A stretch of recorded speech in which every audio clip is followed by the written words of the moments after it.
Is there a correct amount of cannabis to consume? And are you consuming that amount? Is going to be the topic on today's episode. Welcome, guys, to Open Opinions number 5. So, I am bringing you obviously a festive episode for those that are actually watching, as I'm rocking my Christmas sweater. It is technically after Thanksgiving, so this is now officially fully allowed. I'm allowed to shamelessly rock my Christmas sweaters. But I also say such as I almost don't do so all of the rest of the year. Like, I wear my Christmas sweater that has like a bunch of snowmans and pizzas on it literally every single day. So I'm off topic already. We're 10 seconds in. We're already off topic. So this is a great start. But what is up, guys? As I said at the very beginning of this episode, we are basically going to be covering the topic today. Is there an objectively okay or correct amount of cannabis to consume?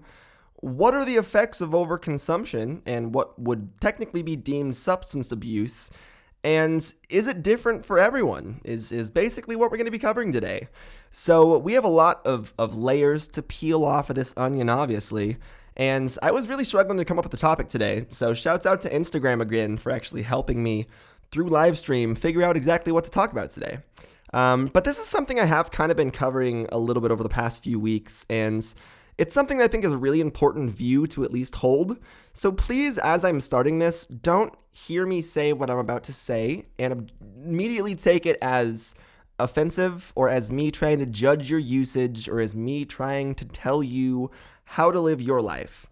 Please remember these are open opinions, and them being open opinions means that they might be something that you don't objectively share the same opinion on. You don't immediately have the exact same ideal. And that's okay. It's okay for someone to have different ideals. Simply listen, hear them out, and maybe just try to figure out where they form those opinions. That's the most important thing in an argument, or in a discussion, should I say. Argument's such a social media term. Like, everyone immediately, when you're trying to have a civil discussion, is like, oh, you're trying to flame? You going to argument? Like, no, I'm trying to have a civil discussion right now. That's off topic all the same, though.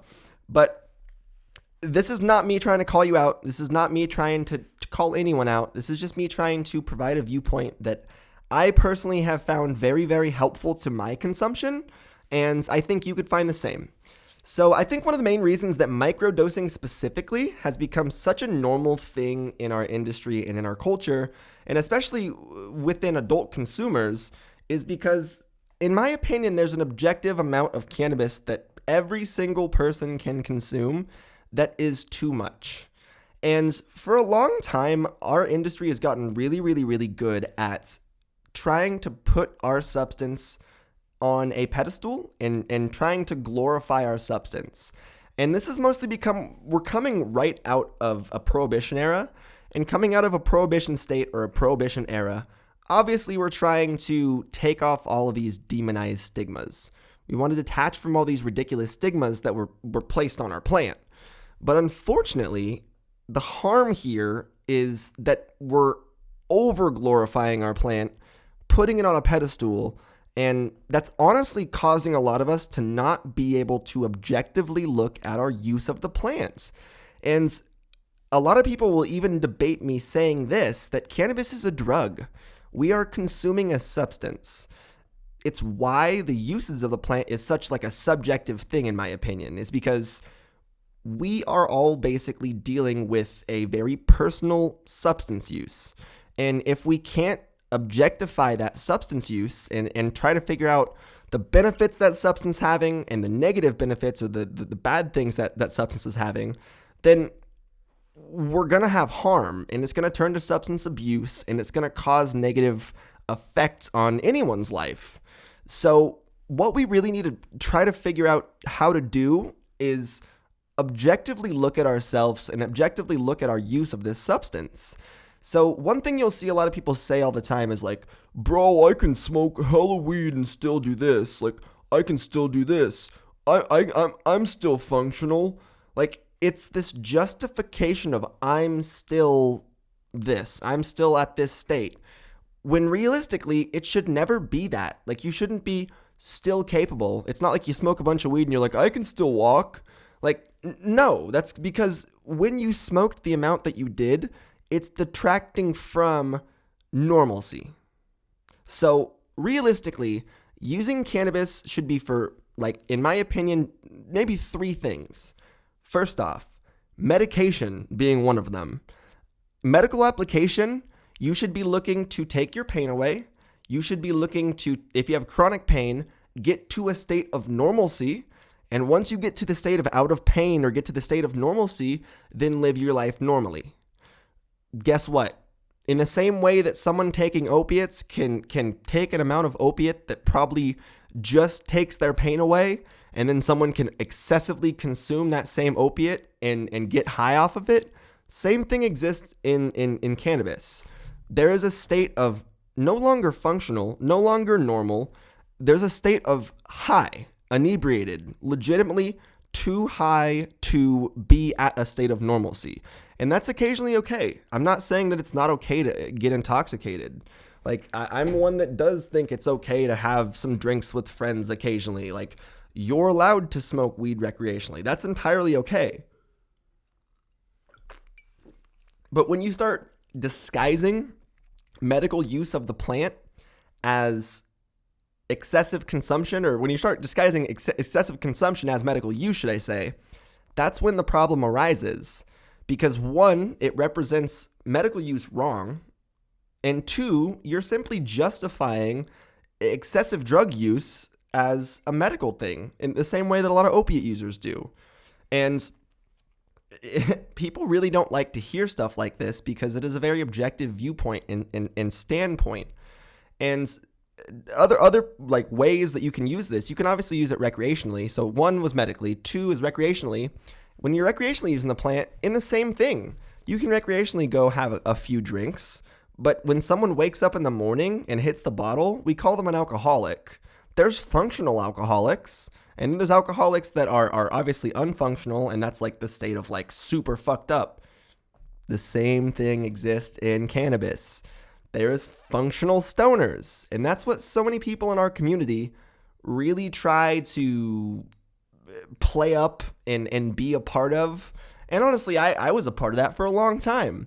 I 100% fit directly into that category of someone that was dabbing grams and grams of oil a day, being like, I have a job still. I can still do this. But I wasn't utilizing every hour of my day. I was objectively getting too high to live my normal life. And like I'm saying, I at that time was making like 1 or 2 YouTube videos a day. I was making content. But if I was like trying to interact at like an office job or do a job that required 100% concentration and like effort and mental capacity, I would be lying to myself if I was saying 2, 3, 4 dabs in, I would be able to go perform that. Could I perform it? Yes. Can I perform things extremely high? Yeah, obviously. It's not like I'm drunk where I literally just get so sloppy that I can't perform something. It's also not like you're on Xanax where you're slurry and like blacked out. But am I at my peak performance? No. And adult consumption is really what this kind of honestly is. You start to kind of end up realizing that cannabis consumption doesn't need to be all the fucking time as much as possible. You can use it as something that's a benefit to your life. Like, oh, I woke up this morning not feeling good. I woke up nauseous. I'm going to take a hit, maybe 2. If I'm feeling good at that point, I'm going to stop. And then I'm going to go about my day, get my shit done, try to live life normally until I'm either in pain again, I'm hurting, and I'm like, okay, I got to take another rip. Or until I'm good for the rest of the night. Like, you don't always just have to keep smoking. And like, I know that hurts to hear because it's fun to smoke a fuck ton of weed. It's fun to get an eighth and smoke it in a night. And that's okay. Like, Friday night, after you had a full productive work week with your friends, buy a fucking eighth with your 6-pack and consume all of them. Like, technically that's irresponsible consumption. That's your prerogative, don't get me wrong. But in the same way that someone who's constantly drinking, and then it starts to affect their actual life, the same thing can happen with cannabis. You can self-medicate or use this substance to the point of it having a negative impact, maybe without you even realizing, because there is a level of detachment in consistent, constant cannabis use. And it's really hard to objectively take a step back when you're consistently, constantly getting high. But it's also why there's a lot of help in tolerance breaks. It's also why there's a lot of help in just being able to say, this is a substance. We have to be very responsible as adults with how we consume it. So, getting into the amount. What is the amount? What's the amount that you're supposed to consume? Is there a specific amount that we should consume? Do we know the amount? No. We have no fucking clue what the specific amount for every person is, and that plays into a lot of different things, mostly being tolerance. And tolerance makes it so, for me, what 2, 3, 4 hits or a couple of dabs is not what 2, 3, 4 hits or a couple of dabs is for you. Like, those are two very different things. So it's really hard for me to be like, okay, you should only be smoking 2 dabs a day. You should only be taking X amount a day. Because also people are treating for so many different things that it's really hard to, like I said, put an amount on it. And also we go into dosing. There's so many different methods you could be using, like dab rigs, you could be using bongs, pipes, edibles. There's no real easy way for me to tell you what the amount you should be consuming is. That's when we go into being able to self-check yourself. When your consumption starts affecting relationships with friends, with family, with anyone around you, even if that's your parents. Let's say you're like a 14, 15, 16, 17-year-old kid, maybe if you're in your 20s, I don't know. Kids live with their parents until like their 30s nowadays. So if you're still living with your parents and your parents are like vehemently opposed to your cannabis consumption, they don't like you smoking, you have to respect that. Because unfortunately, by continuing to disrespect that, it's actually really, really, really harmful to our culture. And it's skewing their view of 1, your trust, 2, your responsibility, and 3, cannabis in a whole. As you're basically telling them, I'm going to choose this drug over you. I'm going to choose not to be a responsible adult. I'm not using, my thought process here. And like, trust me, I get that not everyone has great relationships with their family. So there's levels to this. But if you have a pretty decent relationship with your parents and that's the one thing they oppose is your cannabis use, you have to respect that. And I'm not saying you don't have to, don't smoke weed, but do it in a respectful way. Do it outside. Do it take a walk around the block. Just go on a quick walk and go find a woodsy place or something to step in, smoke, and come back. Just find ways to specifically, obviously, be respectful because it's harmful, creating that bad dynamic. But it's mostly just responsibility is not telling someone, hey, weed's really good. It cures cancer, bro. I smoke weed every day and fucking it's not bad for your brain. It doesn't make you dumb. What are you talking about? You're spewing all these things. And then if your actual life is you sneaking out all the time, you cutting class, you fucking just being super disrespectful, getting into fights all the time with your parents, you getting yourself into legal trouble, getting into bad situations, while you're sitting here spewing all these fucking things, they don't care about what you're saying. Your actions are speaking way louder than what you're saying. I think this was something that I heard when I was maybe 18, and it was something that really stuck with me and still does to this day stick with me. I forgot it until recently, but I just thought of it a week ago. So it's you judge yourself based on your intentions. Everyone else judges you based on your actions. So there is a dynamic of misunderstanding of how you yourself are viewed for a lot of us, as we view ourselves through a lens of intentions. I was gonna do that. Let's say you're gonna do something, you don't do it. and you don't tell the person why you didn't do it. Like, they are obviously just going to see you not doing it, you not living up to your character, you not doing whatever the fuck it was you didn't do. Whereas you have reasons. You have probably a fucking long laundry list of reasons as to why you didn't do whatever you did. But that's not how that's viewed by other people. So, like, you guys are literally viewing this entirely differently. And if you don't communicate that, and if you can't clearly be like, hey, I'm not going to be able to make it to whatever this is, or I'm not going to be able to do this today, like, you have to be able to, one, say no to a lot of things, straight up to people's faces. Hey, do you want to go do this today? No, I can't. Or, no, why? I don't want to. You have to be able to be straightforward with people. Empty promises are super fucking harmful. But the other thing is just be straightforward with follow through. And if you are straightforward with follow through and or can tell people, hey, this is the intent. I'm sorry. Sometimes that works, but at some point, if you're just sitting there failing, being like, well, my intent, you're just going to become a man of intention, not a man of follow through. And that's super fucked up, because when characterly people just see you as, oh yeah, he's going to say something and not follow through, or he's going to say something and not do it. That's even almost worse than anything.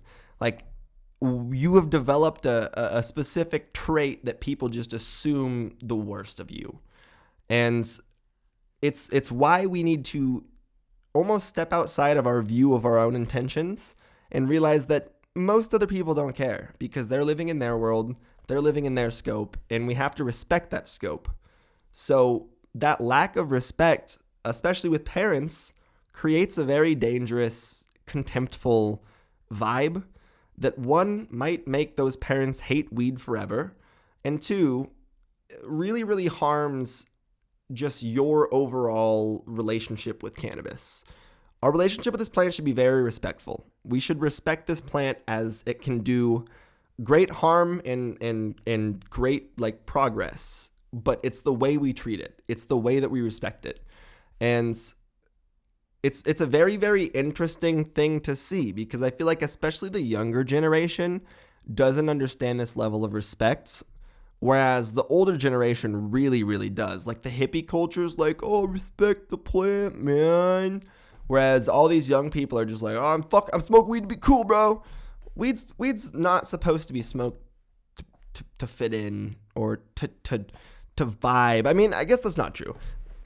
Weed's definitely meant to be smoked to be vibed. Like, I think that, like, meeting new people at some, like, stoner cafe, yeah, that's exactly what weed's for. It's to meet new people and have new experiences. But that's exactly that. Listen to that. Weed is a supplemental tool to make our life better.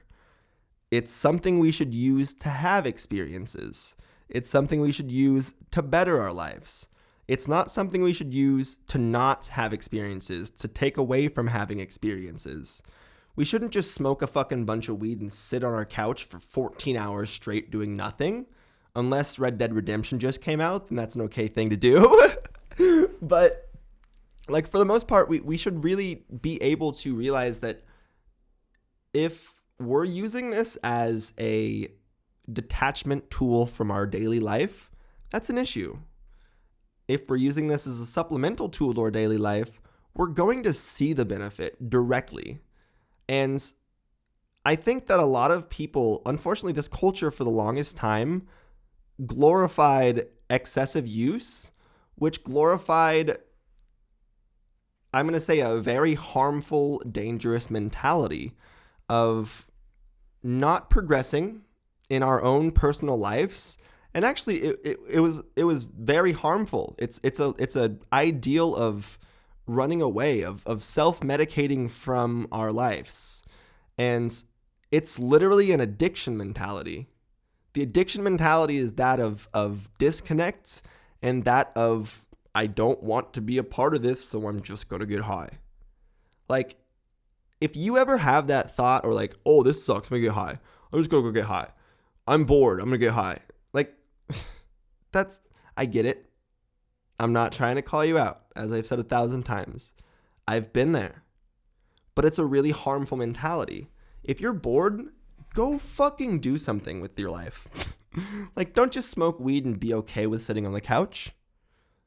I think we can all pretty much agree that that's one of the best and worst things about weed. It makes you entirely okay with whatever you're doing. So if whatever you're doing is nothing, you're going to be very okay with doing nothing. And that is a super fucking harmful ideal, because being okay with doing nothing creates complacency and creates a lack of moving forward in our lives. So the whole like, oh, he's a 16-year-old kid who just sits in his room all day, plays guitar and smokes pot. That's bred from not cannabis, but that's bred from a lack of responsible mentality and a lack of responsible consumption, respectful consumption. So what I'm trying to say overall is we do need to breed a more healthy mentality of consumption. I'm not saying you can't take a ginormous dab at night. I'm not saying you can't occasionally get super high and do nothing all day. We all need that for self-help occasionally. Like, sometimes, honestly, that is the best possible day. It's a Saturday. You had a long day of work. All your work's done for the week, and you just fucking sit inside and chill for the day. That's plenty okay to do. But when that's your life every day, every time, no matter what, no matter the situation, that's when it becomes harmful. Because we need to see the world. We need to go outside and go on a hike. We need to go experience situations. Like, it's especially harmful because we all know that there's been times that we've had opportunities to go do something, but we just ended up like buying a fucking eighth or buying up a gram of oil and fucking like sitting in the house. And you'd be like, oh, I don't have any money. I can't go out this week.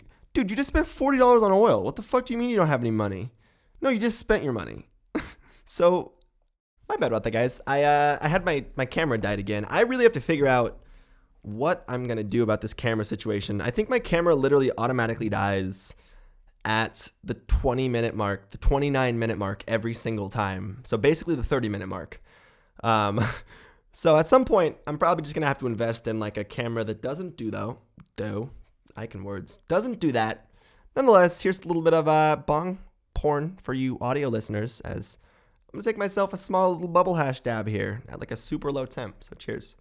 Oh shit, I have a carb cap. We're good.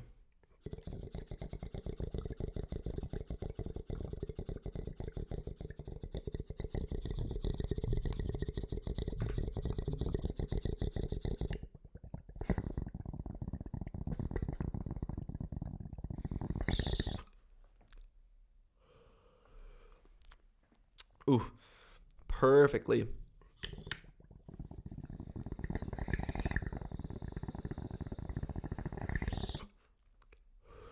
Ooh, so tasty. So that was a bubble hash dab. And I've been taking bubble hash dabs super low and slow. Like, actually way, way, way lower than I normally do. And I've been a huge fan of the bubble hash lately. Also, it's a good way to microdose. Like, it's a practical way to, like I was talking about earlier, responsibly consume. So another thing I was going to address is, as most of you might have heard, I don't know if you were able to hear that. You might have been able to hear that. But viewers probably just saw I was doing a little bit of Q-tipping there. And I was actually personally not someone for the longest time that Q-tipped any of my nails. I was like, just bring me to Chaz City. It's not that big of a deal. Who the absolute fuck cares? I'm not going to have Q-tips for my bongs. Now I'm sitting next to a jar of Q-tips. Like, actually, hold on. There was some validity behind this. So I honestly just thought for so long that it was entirely unnecessary. I didn't understand it. It didn't make sense to me. I was like, why the fuck is everyone just like randomly throwing their like fucking Q-tips in their bag? Like, why is everyone throwing Q-tips in their bangers after they're done? Why are people doing this? This is weird. And I thought it was like I want to keep my protected quave. I spent too much money on this. I want to make sure to keep it like clean. And then I started to realize it's actually more of a functional purpose. So the reason that I was so against it for so long was because I thought it was purely physical. I thought it was just like, oh, check out my fucking sick, clean Quave nail that I spent far too much money on. But now I'm starting to realize that for the sake of actual, one, taste, and then two, function, it's really, really, really important to keep these actually swabbed. So since I have actually been keeping my nail consistently swabbed, I'm getting way, way, way better dabs because they're, first off, way more flavorful. I'm not tasting my last 10 hits. Two, I feel like my nails are functioning better because they have like a flat surface that's clean to actually like work with, opposed to a chazzed up, porous, like dirty surface that oil's not cleanly running over. Especially when we're talking about carb capping. Carb capping is essentially putting something over the top, diffusing and directing heat. So with a fucking super chazzed banger, like you're directing heat in ways that aren't functional to a carb cap. Like it doesn't make sense to the actual function of a cap.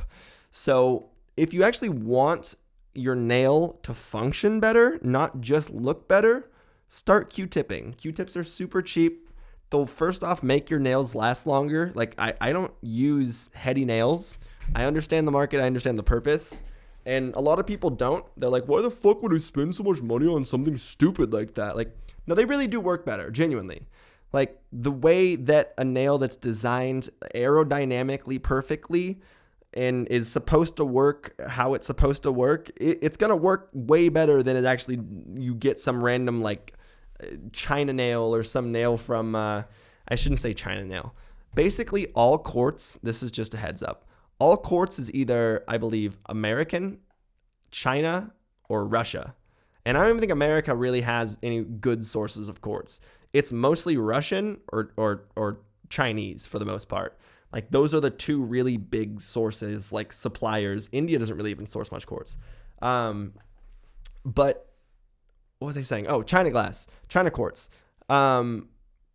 It's not like the quartz is like dangerous. It's not like the quartz is unhealthy. Some of it might be, but it's mostly just the fact that there was no aerodynamic ideal put into the design. So when you put a cap over it, it's not going to function as well as like an American artist that actually designed a nail, 3D designed a nail for the function that it's supposed to have. But they're all overpriced. It's the same way I feel about heady rigs. Like, yeah, it's really cool art. It's a really hard thing to make. It's a really cool thing to have, but I'm not going to buy one because it's fucking ridiculously expensive. It's like buying a Supreme t-shirt. Actually, that's a terrible comparison. I cannot compare heady glass actual art to someone deciding they're going to market to a bunch of stupid teenagers. I'm sorry if you like Supreme, but why? Like what? In the words of Chris D'Elia, that's a very Cuda move, man.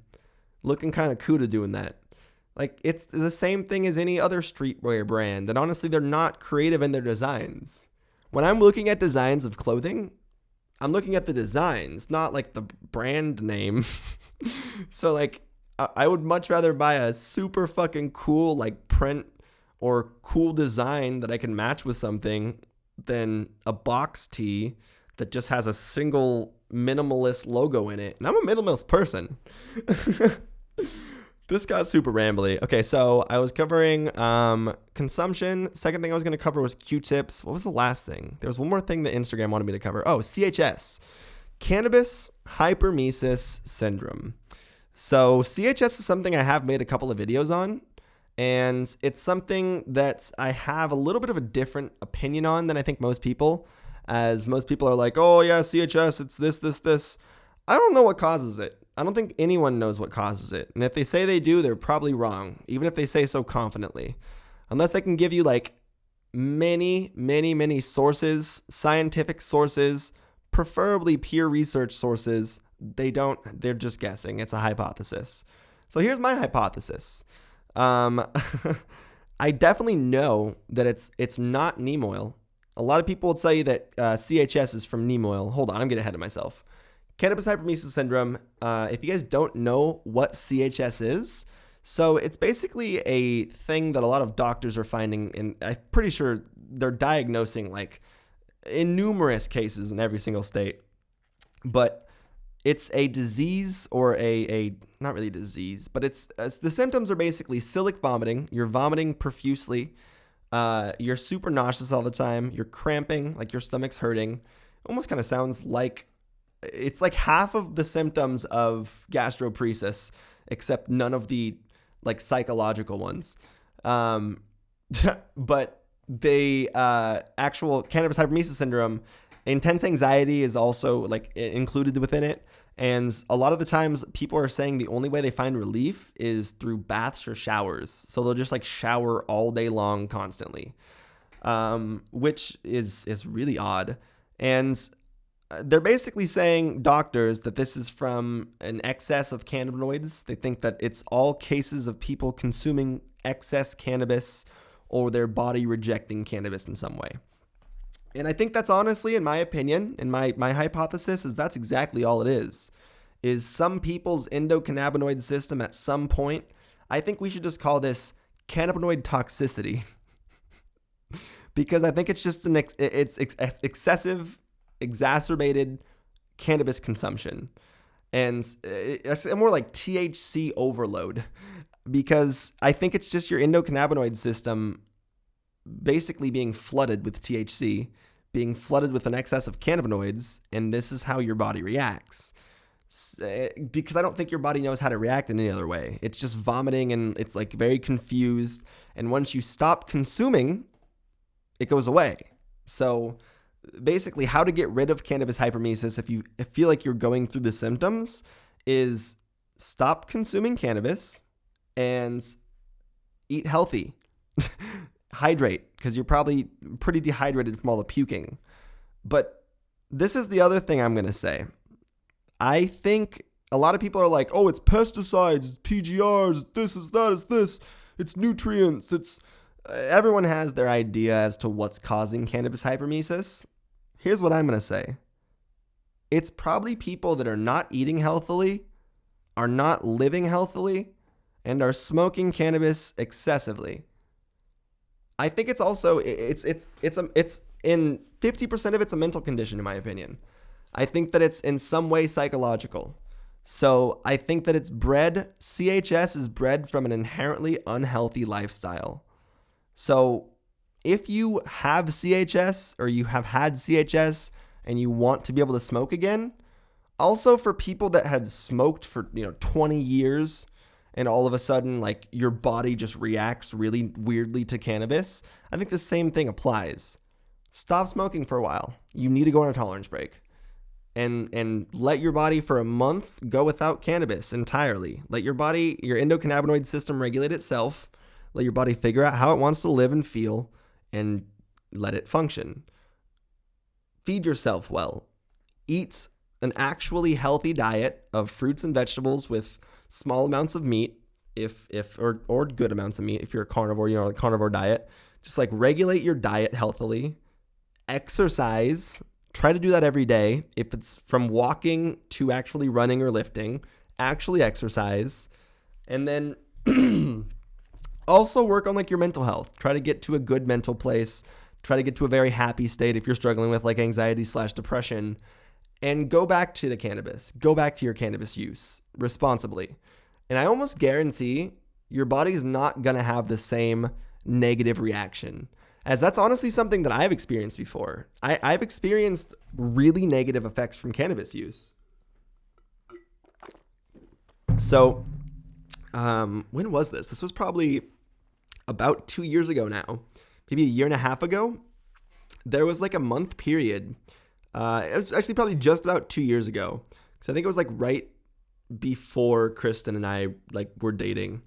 And I like couldn't smoke anything. So I was still doing this as a job. This was my career. I had to smoke weed every day. But every time I smoked even the fucking smallest amount, I would be so fucking high that I could do nothing. I would be horribly uncomfortably high. So like the smallest little bowl hit would have me fucked up. And then a dab would have me dead. Like RIP, no chance. Sorry, I have a frog in my throat. This episode brought to you by McDonald's coffee. Just as burnt as Starbucks. Costs $6 less a cup. Okay, sorry. But yeah, every time I smoked, I was getting just like so horribly, excessively, uncomfortably high that I would take a small hit and be super high for 6 hours. I would take a dab and feel like I was literally dying. I even think at one point I had to go to the doctor because I was like, is there something wrong with me? Like, is there something happening here? What the fuck is this? I was at that point someone who was able to consume, and am still today, am able to consume massive amounts of weed. So I don't have any fucking clue what caused this, is what I'm trying to say. And really, the only thing that helped me get out of that state and get to a state of like what I deem to be normal consumption again was exactly what I just said. Tolerance break, better diet, exercise. And then when I came back, I didn't start consuming the same way I used to. I was consuming in responsible doses, in smaller amounts, in doses that didn't have me just like super outside of myself or detached or like high all the time. And it helped me get back to not only a state of mental health, but it helped me get back to a state of being able to consume freely. So this is all a long workaround to this point that I'm trying to wrap in, that I'm not saying you can't smoke weed. You can't smoke massive amounts of weed. That's the point, guys. I love cannabis. I want to be able to smoke this plant, consume this plant daily, hopefully for the rest of my life. But I also say that with reality in mind, in the fact that it's not conducive to a functional, or to, I shouldn't say to a functional, because someone's gonna be like, well, I live functionally, to the most functional lifestyle possible if you're living that lifestyle constantly high. Like, I'm not saying you can't get super high occasionally. I'm not saying you can't smoke weed every day. I'm just saying, should every waking hour of your day be aided with large amounts of cannabis consumption? Probably not. That's why microdosing, I think, has the most key, is we can live normally, actually, better when we're microdosing, as it's supplemental. And microdosing is going to be something that for each person is different. It can be a single hit once a day. It can be a dab every 4 or 5 hours. It can be, a couple of small edibles or a couple of breath sprays. Like, everyone has their different form of microdosing, but they're all very viable in my opinion. What's not viable, and we can't really act like it is, if anyone can give me ground to stand on as to why someone should live constantly super high, I would love to hear your viewpoint. And if your viewpoint is because they want to, okay. Like, that's their prerogative as humans, especially as adults. But should we act as if that's normal? Should we be guiding people towards a life of such? Should we be trying to especially put that on a pedestal? No. Because society's not going to agree with us that that's how people should live. Because normal thought and reason doesn't agree with that's the fact that people that like they should live. And I think that I heard a saying the other day that was really interesting to me about psychedelics. And it was basically this. Some people love psychedelics because they hate the way that they think and they hate themselves. And they want to find something else. They want to find more. They think there's more. They feel there's more. They want to unlock something. They want to, they want change. And then there's people that are very, very, very okay with themselves, the way they think, their thought processes, their, them. They're okay with them. And those people are inherently usually not going to be drawn to psychedelics because they're not, it's not that they're not looking for growth. They've found it. They have it. yes, there's probably a percentage of people that are just scared and are not looking for it because they're scared. But there's a large percentage of people who don't look to psychedelics as it's not needed. And cannabis, especially massive amounts of cannabis consumption, can in some ways be the same. Like, is there people that do need mass amounts of cannabis all the time? Yeah, they're probably terminally ill. But do you need to be smoking 2 grams of oil a day? No, probably not. Can you? Yeah. Can I? Sure. But the difference between can and should is one that, is inherently, I guess, a personal belief debate.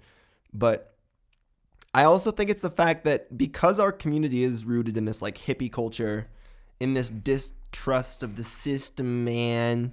Fuck the system, man.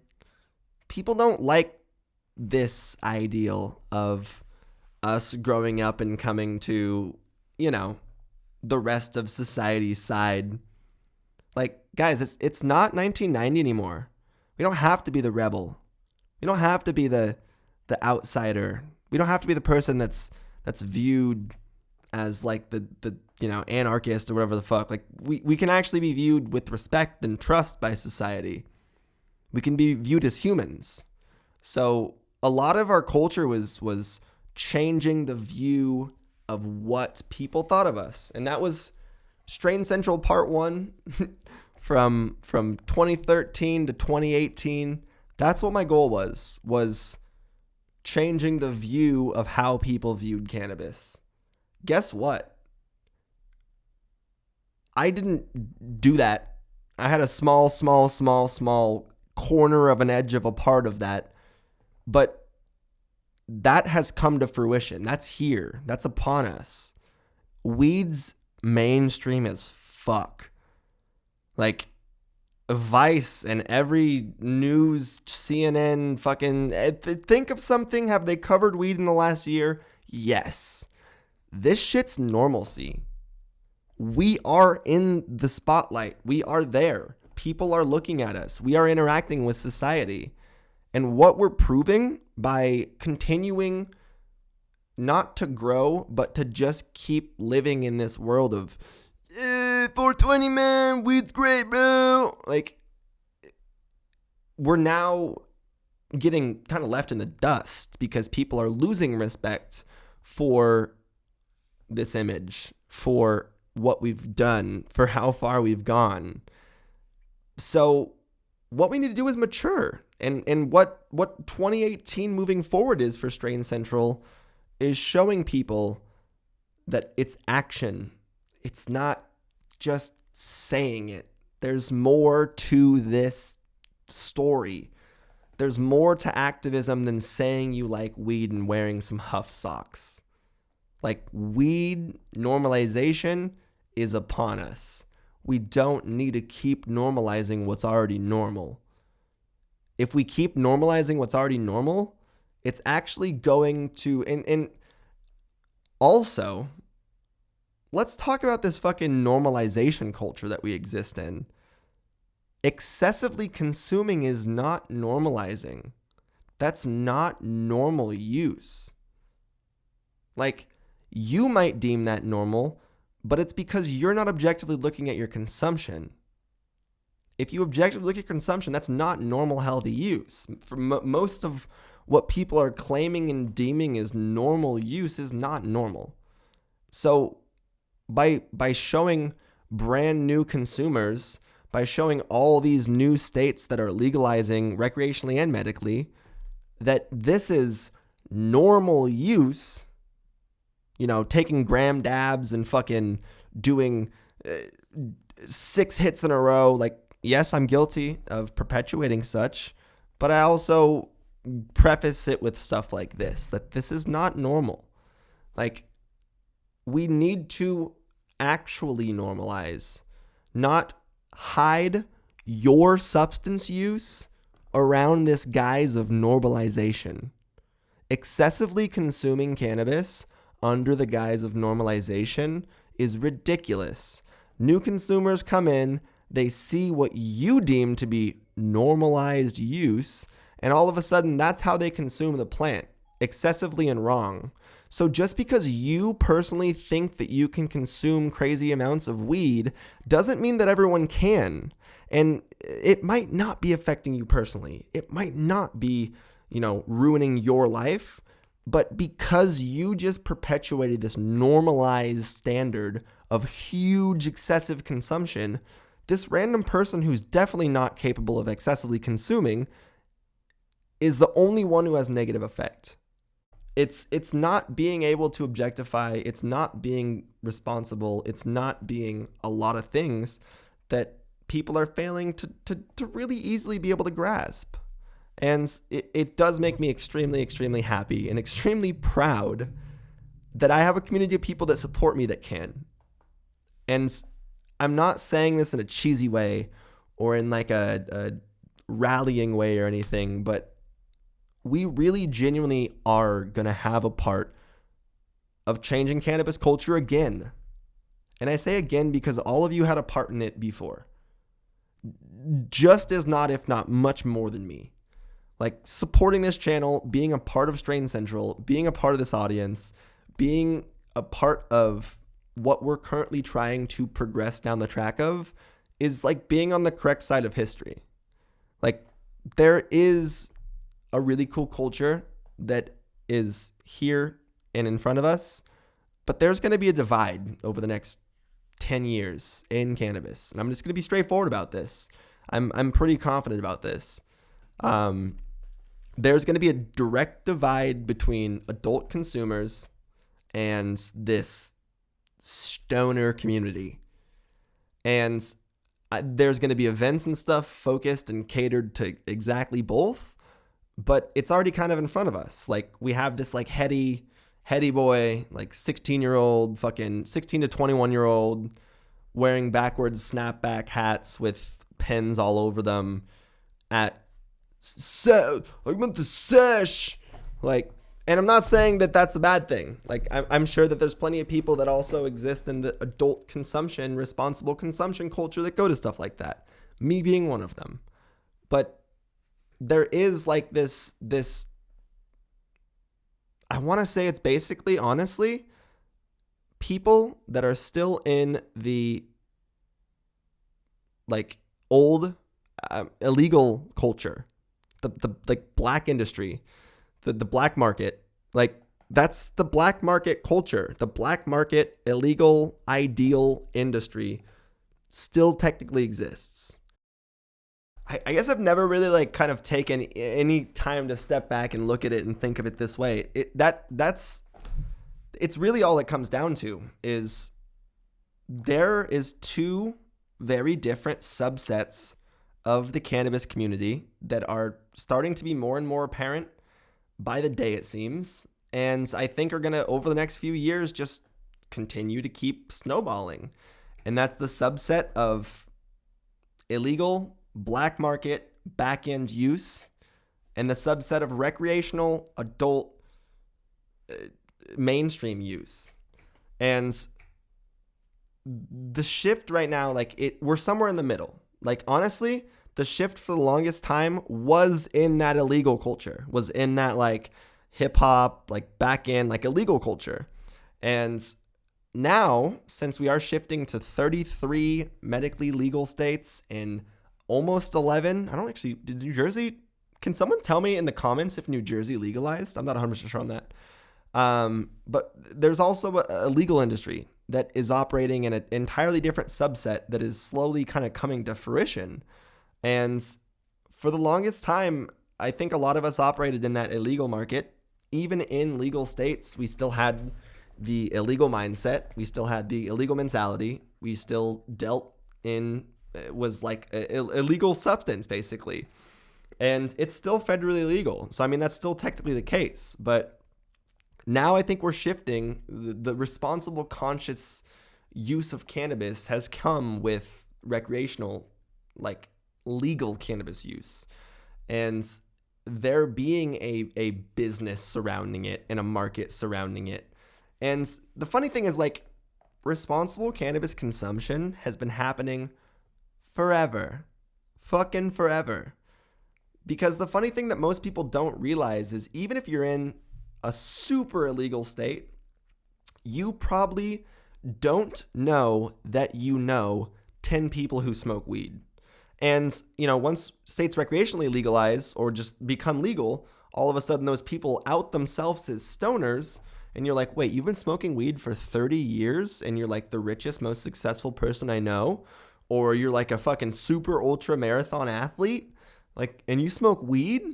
Because when someone says they smoke weed, it's immediately assumed that they just sit there and do nothing but smoke weed all day. That needs to change. Because that is a lot of fucking stoners. That's a lot of consumers. The reason why people think that is because that is a lot of what is played out and perpetuated. And that's not mainstream society, man. No, that's fucking us. We are our biggest enemy. The cannabis community at this current point is its biggest enemy. Everyone in the US agrees that weed should be legal. Even honestly, a lot of the politicians. And guess what? Money talks. Politicians, all they really want is money. They don't fucking care about us. They don't care about our health. They don't care about our well-being. They want money. This market is now a money market. It's talking. They're listening. So the main thing that's preventing us right now is just this basically back-end screaming that's doing nothing positive.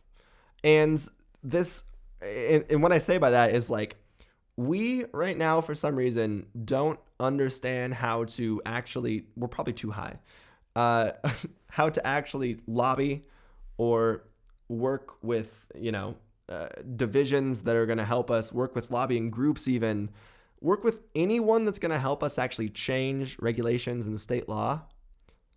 Like, until our senator drafts a bill or 3 really, really, really driven, smart consumers get together and decide that they actually want to genuinely make change, that's the only time that we're getting like legislation being drafted and we're actually seeing things being presented and we're seeing change. There's a reason we have 33 legal states and 10 that are actually right now recreationally legal. It's because people, I'm going to tell you what it's not from. It's not from people being like, weed should be legal, man. Guess what it's also not from? It's not from people smoking in the fucking middle of the mall. It's not from people smoking in other people's faces. 9 out of 10 stoners will tell you actively they hate the smell of cigarette smoke and then blow their fucking weed smoke in a cigarette smoker's face. Or just not be consciously aware. Like, they expect expectations that they're not upholding. We should have way more respect than cigarette smokers. Like, look how cigarette smokers are viewed. Oh, they're gross. They smell bad. Why would we want to do the same? That's not normalizing. That's just making people hate us. That's pushing the bar farther. So, what do? We don't just keep lifting ourselves up and putting ourselves on pedestals and calling ourselves the king of weed, the god of weed, when you're not actually influencing shit or changing consumption for anyone. If you want to change consumption, lobby, change a law. Or change the opinion of cannabis. Don't drive the far deeper and deeper and deeper into the ocean. So fucking Michael Bay has to dive down there with his submarine and pull that bitch back up. Like, we don't need to be pushing the bar farther. We've pushed the bar the opposite way so far that we need to just keep pushing that shit until it goes over the line. It's this close to being over the line. But right now, there's not a lot of noise, legal noise, within our community. Like, obviously with midterms, we saw a couple of states come up, but that's 3 out of the remaining like 20 almost. And then that's like fucking 2 out of the remaining 40 states that actually recreationally legalize. Like, we have a lot of work to do. We have a fuck ton of work to do.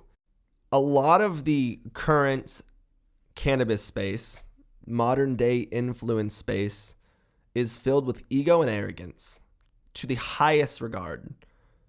And there's no respect for the people that pave the paths in this industry. And I am not talking about myself when I say that, because I had a small part in creating the weed video trend, but that's a very small part in that. And what I mean is there's this level of arrogance that people are like, yeah, I fucking deserve to be here. Why am I here? Because I'm the shit. No, we're all doing something that 20 years ago and still today, people are literally getting locked in a cage away from their families for the rest of their life for. This plant is still federally illegal. So for the last 60, 70 years, what I'm able to sit and do every day has been fraught and ridden with legal implication after legal implication after legal implication. It's been a fight every fucking day. So to sit and act like you're in a position that you should be able to do what you do, or that you're hot shit, or that you're better than someone else, or that you think that, especially in public, the way I see outside consumption, if you're out in public smoking fucking, I'm smoking doinks in public 'cause I'm fucking dope, you're an asshole. Everyone around you doesn't like you. You're disregarding the personal boundaries and personal respect of all the humans around you. You have no fucking respect for anyone. I'm sorry, but your consumption of whatever, your drug use is not more important than personal liberties, personal rights of other people. If someone walks out in public, they don't expect to be not even smelling weed sometimes.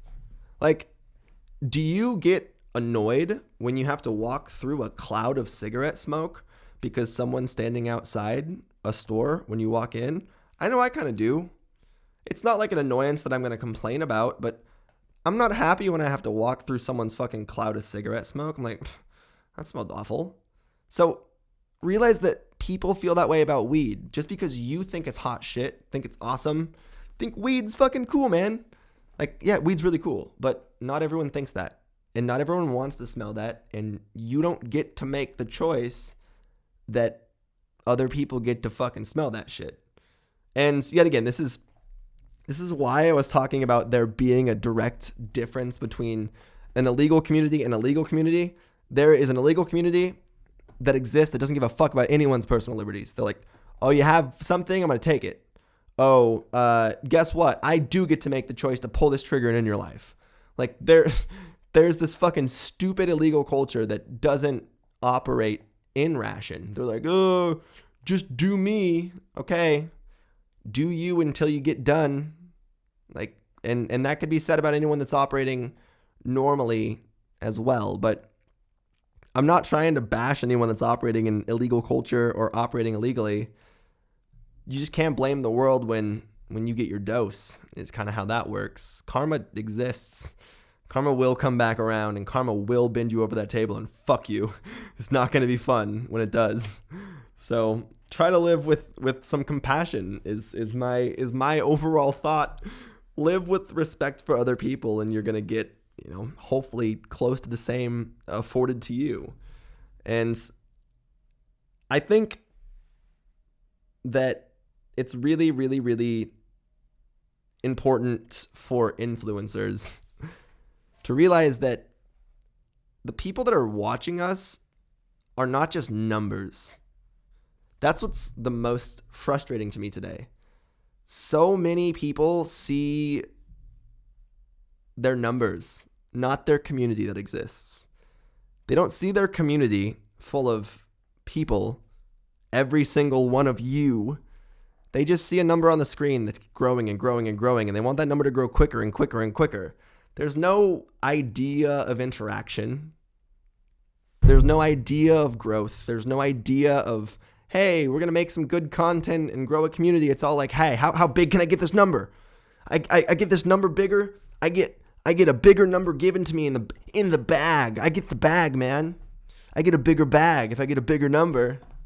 It's like, cool, you just made 40 grand. That's awesome. Like, stack your fucking cash. Get your money. There's no retirement in social media influence. But at the same time, are you really going to use that? Are you going to utilize that? Are you going to invest that wisely?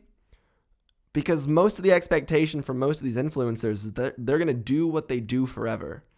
That's not the case if they keep just securing the bag.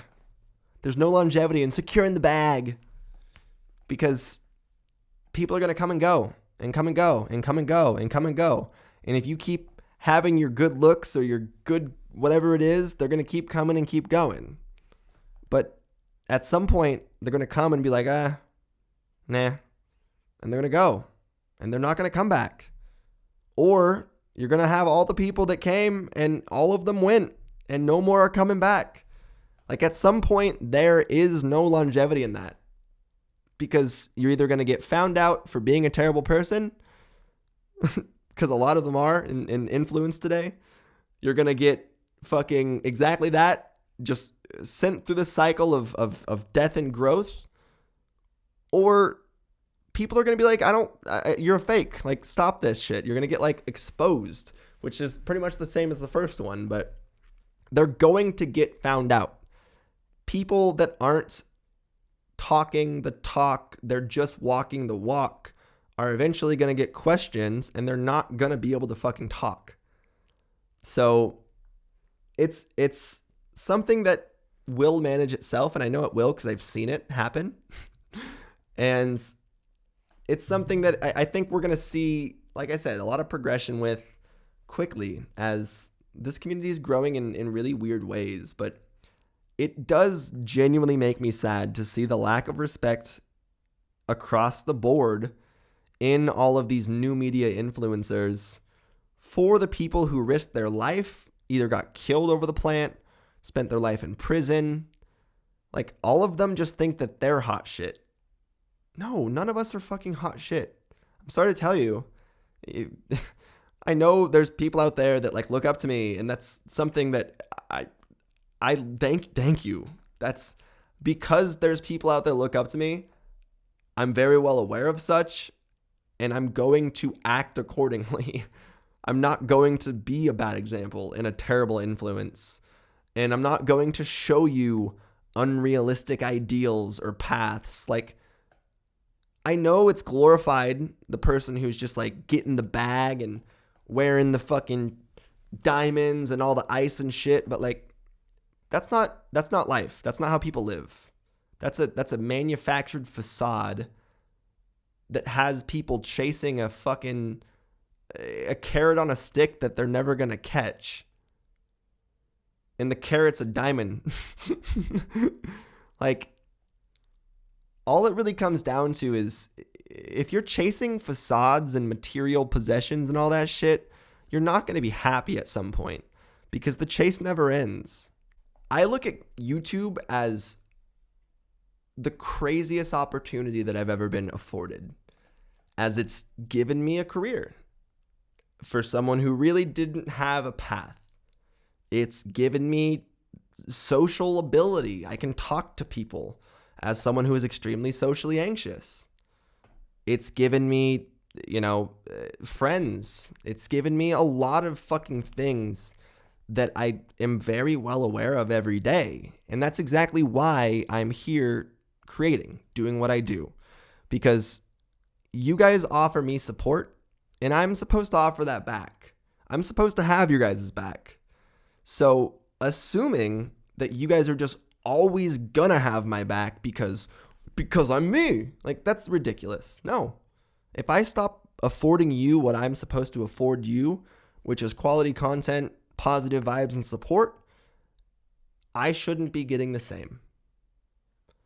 So it's crazy to think of the amount of just like overwhelming, I want to call it privilege, but people just don't like the word privilege nowadays, that is existing in our influence community, as it is all rooted in excessive use. And they don't have any respect for so many people that risked fucking everything for them to do what they do. That should be the first thing they think about every fucking day, but it's not even a thought in a lot of their minds. So I just think, I don't know, I feel a shift coming. I don't know why that is. I just have an internal, I have a feeling that there's a shift coming, and there is a shift already. People doing stupid shit are getting called out for it. Like 2019 is not a year of just excessive social consumption doing stupid shit. If you want to be a weed tuber in 2019, don't Supreme Patty it. I honestly think what people are hungry for right now is information, is education. So if you're someone in this community that is passionate about this plant, I honestly do think that there's a lot of space in this community for you. And if there is people out there that have been thinking about making content, they're like, man, I really want to make a YouTube channel. I really want to make a weed tube channel. I honestly suggest every single one of you right now to do so. And educationally put a spin on your content. Find a scope of passionate education. Because I can say this right now, like, if you're hungry to create and you're passionate to create, you're unstoppable. And the world is truly in your hands. So there's also a lot of happiness in creation. There's a lot of mental clarity, a lot of mental positivity. There's a lot of good in creation. And if you're doing so truly unselfishly, there's so much positivity in it. And that's the point that I was trying to get at earlier, but I never did. I got to where I am because I worked hard, but I made 700 videos because I wanted to, because I was happy and proud and I learned from them. And yeah, only some of them got like 600 views or 100 views or whatever the fuck it was. But even if it would get 100 views, I didn't matter. Didn't care, because I was getting interaction, education. I was getting more from it. So looking for numbers will bring disappointment, will bring drama, will bring arguments that you don't want and don't need. And have I ever gotten into a spat with another influencer? Fuck yeah. If someone's being stupid, I'm going to call them out. If someone has an idea or a position that I don't agree with, I'm going to challenge it respectfully. I'm going to state what I have to state, and I'm going to leave it there. And the funny thing is, a lot of the times, what's the trend, the overwhelming trend, is I'll state what I have to state, and all of a sudden, it's just immediate to like insults or like immediate defense or like immediate, the defensiveness has been crazy. But you know that you're in the right when you know that you're in the right. When you're factually sound, you don't doubt yourself. You're confident in what you know. So you're going to state what you know, you're going to state what's facts, and you're going to move forward. That is how you find clarity and happiness, in my opinion. Happiness is not found in argument. Happiness is found in debate. When you can state what you want to state, the other person states what they state, you learn from them, you learn from their views, change your own views practically accordingly if you have to. That's growth. That's personal growth. That's connection. That's great relationships with people. But the challenge mentality of getting defensive because someone said something that you feel attacked you, there's not any growth in that, actually. Because it's not about making someone feel like an outsider to put yourself above them. That's called positioning. That's a trait of narcissism. And it's unnecessary. Like, you don't need to position yourself when you don't think people, like, when you know where you stand, basically. If you know where you stand, then you're gonna be okay with you. And like I said, like, there's times where I've called other people out. I've been like, hey, that's what you're doing is not chill. You shouldn't be doing that. And their conscience has spoke to them, and they've reacted negatively and thrown insults and yada yada. And that's life. I have to accept that, respect that, and that's how life works. You can't win them all. You can't change everyone's mentality, and you shouldn't be trying to. But I can't say you shouldn't be trying to, though, actually.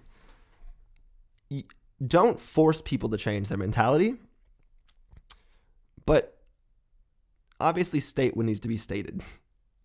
Like, I'm not going to go around screaming at people, why are you smoking outside? Like, because there's no connection there. Obviously, you build connection based on respect, yet again. So that's the hardest part. You're trying to build a connection based on respect with people who have no fucking respect. Oh, and they're high. Oh my God, guys. Well, that was definitely a random episode. That I feel like it was a passionate episode. Someone's going to take offense somewhere in that episode. I can feel it in my bones. But I definitely hope you guys enjoyed. I definitely also hope every single one of you is having yourself an absolutely incredible one. Please, please, please, if you're going through like a shitty day, if you're having a rough period, if you're having a rough just like patch, remember this stupid sentiment that's so cheesy, but it's one that I hold on to all the time, especially when I'm like really anxious or depressed. It's life is full of downs. And that's a depressing thought. That's a nihilistic thought almost, but it's true. Life is full of downs. In the same way that life is full of ups. And a lot of our life is lived pretty much in the middle. But without those downs, those highs would not be near as high. You would not appreciate those highs even close to the amount that you do. So you need, for the sake of perspective, for the sake of personal growth,